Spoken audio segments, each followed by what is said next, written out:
ناظرین، انسانوں کو نسل اور قوم میں اس لیے بانٹا گیا کہ ان کی اپنی پہچان بن سکے۔ ہمارا مقصد کسی کی دل آزاری نہیں کرنا بلکہ آپ کے علم میں اضافہ کرنا ہے۔ آج ہم بات کریں کہ ایک ایسی قوم کی جس کے تاریخ ہزاروں سال پرانی ہے۔ یہ قوم ماچھی ہے جو پاکستان اور بھارت کے مختلف علاقوں میں پائی جاتی ہے۔ آئیے جانتے ہیں ماچھی قوم کی شاندار تاریخ، ثقافت اور اہمیت کے بارے میں۔ اور کیا ماچھی یا سولنگی ایک ہی قوم ہے یا دو مختلف قومیں ہیں؟ یہ جاننے سے پہلے اگر آپ ہماری اس ویڈیو کو پہلی بار دیکھ رہے ہیں تو چینل کو سبسکرائب کر لیں اور ساتھ ہی بنے گھنٹی کے نشان کو بھی دبا دیں۔ بسم اللہ الرحمن الرحیم۔ السلام علیکم۔ اسد گرافی 99 کی ایک اور دلچسپ تاریخی ویڈیو میں خوش آمدید۔ ناظرین، ماچھی اور سولنگی دو مختلف قومیں ہیں، حالانکہ ان کے درمیان کوئی ثقافتی اور جغرافیائی روابط ہو سکتی ہیں۔ ماچھی قوم عموماً مچھیروں اور ماہی گیروں سے منسلک ہوتی ہے اور ان کا پیشہ مچھلی پکڑنا یا دریائی کاموں سے ہوتا ہے۔ سولنگی بھی ماہی گیری ہی برادری سے تعلق رکھتے ہیں، لیکن ان کی اپنی علیحدہ شناخت اور ثقافتی پس منظر ہے۔ تاہم ماچھی کو سولنگی یا سولنگی کو ماچھی کہنا غلط ہے۔ دونوں قوموں کے درمیان سماجی اور علاقائی مشترک ہو سکتی ہیں، لیکن ان کی الگ الگ شناخت اور تاریخی پس منظر موجود ہیں۔ لیکن آج ہم یہاں اس ویڈیو میں ماچھی قوم کے متعلق جانیں گے۔ ناظرین، ماچھی قوم کا تعلق قدیم زمانے سے ہے اور یہ بنیادی طور پر دریاؤں اور سمندروں کے کنارے آباد تھی۔ ماچھی قوم کے افراد صدیوں سے ماہی گیری کے پیشے سے وابستہ رہے ہیں اور ان کی معیشت زیادہ تر مچھلی کے کاروبار پر منحصر رہی ہے۔ لفظ ماچھی سنسکرت زبان سے ماخوذ کیا گیا ہے جس کا مطلب مچھلی پکڑنے والا ہے۔ ماچھی برادری پاکستان اور بھارت کے مختلف علاقوں میں پائی جانے والی ایک قدیم اور معزز برادری ہے جو خاص طور پر پنجاب کے خطے میں مشہور ہے۔ اس برادری کے افراد تاریخی طور پر ماہی گیری کے پیشے سے منسلک رہے ہیں اور اسی وجہ سے انہیں ماچھی کہا جاتا ہے، جو کہ لفظ مچھلی سے اخذ کیا گیا ہے۔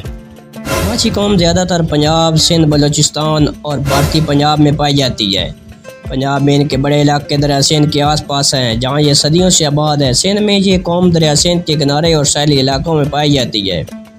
بھارت میں بھی ماچھی قوم کی بڑی تعداد آباد ہے، خاص طور پر پنجاب اور ہریانہ میں۔ جیسا کہ دریا سندھ اور راوی کے کنارے بسنے والے لوگ مچھلی پکڑنے اور فروخت کرنے کے کام میں مشغول تھے۔ برطانوی دور حکومت میں بھی یہ اس برادری کا یہی پیشہ رہا ہے اور اس دور میں بھی یہ برادری اپنی محنت اور لگن کے لیے جانی جاتی تھی۔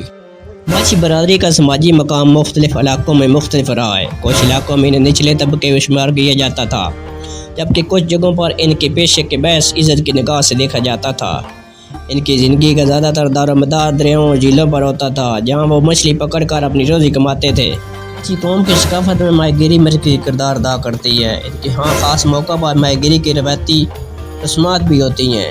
اس کے علاوہ ماچھی قوم کی زبان اور موسیقی بھی ان کی ثقافت کا حصہ ہے۔ ان کی شادیاں، تہوار اور روزمرہ کی زندگی میں پانی اور مچھلیوں کی خاص اہمیت ہوتی ہے۔ شادی بیاہ اور دیگر سماجی تقریبات میں ماچھی برادری کی اپنی خاص روایات ہیں جو کہ ان کی زندگی کے مختلف پہلوؤں کی عکاسی کرتی ہیں۔ ماچھی قوم کے بارے میں پنجابی کی ایک مشہور کہاوت ہے، ماچھی دا کاکا جتھے ڈور اوتھے ڈاکا۔ اس کہاوت کا مطلب ہے کہ ماچھی قوم کے لوگ جہاں بھی ہوں وہاں اپنی زندگی کے مشکلات اور مسائل کے ساتھ جیتے ہیں۔ یہ کہاوت ان کا جفاکشی اور مختلف جدوجہد کی عکاسی کرتی ہے اور یہ بتاتی ہے کہ وہ ہر حال میں اپنی جگہ بنانے کی کوشش کرتے ہیں۔ ماچھی قوم نے مختلف ادوار میں اپنی جدوجہد جاری رکھی اور آج بھی کئی ماچھی خاندان ماہی گیری اور مچھلیوں کے کاروبار سے وابستہ ہیں۔ جدید دور میں بھی ان کی معاشرتی اہمیت برقرار ہے اور کئی ماچھی افراد تعلیم، کاروبار اور سیاست سے نمایاں کردار ادا کر رہے ہیں۔ آج کل کے دور میں ماچھی قوم نے کئی دوسرے پیشے اختیار کر لیے ہیں۔ خاص طور پر دیہاتوں میں یہ لوگ شادی بیاہ پر لکڑیاں اکٹھی کرتے ہیں، جبکہ ان کی عورتیں تندوروں پر روٹیاں لگاتی ہیں، حتیٰ کہ دائی کا کام بھی سارا انجام دیتی ہیں۔ ماچھی قوم کو مختلف علاقوں میں مختلف ناموں سے جانا جاتا ہے۔ یہ نام ان کی جغرافیائی تقسیم، زبان اور روایت کے مطابق تبدیل ہوتے ہیں۔ یہاں ہم عام طور پر استعمال ہونے والے کچھ ناموں کے متعلق جانیں گے۔ نمبر 1 پر ماچھی، یہ سب سے عام نام ہے جو اس قوم کے لوگوں کو اکثر پکارا جاتا ہے، خاص طور پر پنجاب اور سندھ میں۔ نمبر 2 پر مولیا یا مولی، سندھ کے بعض علاقوں میں ماچھی قوم کو مولی یا مولیا بھی کہا جاتا ہے۔ نمبر 3 پر جلا، کچھ علاقوں میں خصوصاً سندھ میں اس قوم کے افراد کو جلا کے نام سے بھی جانا جاتا ہے۔ نمبر 4 پر ملاح، کچھ علاقوں میں ماچھی قوم کے افراد کو ملاح بھی کہا جاتا ہے، خاص طور پر جب وہ ماہی گیری یا پانی سے متعلق کاموں میں مصروف ہوں۔ ناظرین، مختلف تاریخی کتب کا مطالعہ کرنے اور لوگوں کی پوچھ گچھ کے بعد ہم اس نتیجے پر پہنچے ہیں کہ ماچھی قوم کے تاریخ اور ثقافت ایک منفرد ورثہ ہے جو ہمیں سکھاتی ہے کہ محنت، جفاکشی اور قدرتی وسائل کا استعمال کس طرح انسانی زندگی کا اہم حصہ رہا ہے۔ ماچھی قوم کی داستان محض ایک قوم کی کہانی نہیں ہے بلکہ انسان کی فطرت سے وابستگی کی بھی علامت ہے۔